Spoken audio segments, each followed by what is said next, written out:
Ndarja e hartës territoriale nuk duhet të jetë fokusi kryesor i reformës. Këtë qëndrim mbajti bashkëkryetari socialist i Komisionit të Posaçëm Arbian Mazniku, i cili theksoi se bisedimet në kuvend duhet të kenë parim kryesor rritjen e cilësisë së shërbimeve të bashkive, si dhe shtimin e ekspertëve në institucionet vendore. Unë do që është shumë e rëndësishme tani që të mos ngecim këtë diskutim i hartës.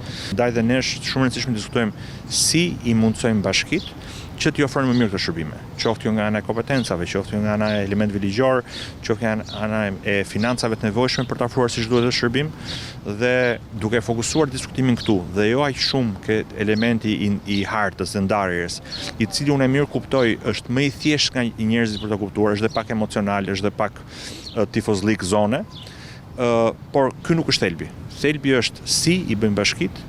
Por si shikon mazhoranca qasjen e opozitës, e cila është prehur se nuk dëshiron përsëritje të gabimeve të bëra gjatë diskutimeve në vitin 2014. Në momentin që e bëjmë diskutimin për hartën, rrezikojmë dy elemente. Rrezikojmë një që ta bëjmë këtë lojë kungulleshkash, thot populli, pra pse kaq po jo aq, po pse kaq po jo aq. Dhe dyta, ta ngushtojmë diskutimin në element elektoral. Unë mirë kuptoj faktin që opozita mendon që po të jenë më shumë, ndoshta do fitojmë më shumë bashki. Por ky nuk është sërish nuk duhet bërë si një kalkulim për zgjedhjet e radhës, as për zgjedhjet e radhës pas këtyre zgjedhjeve të radhës.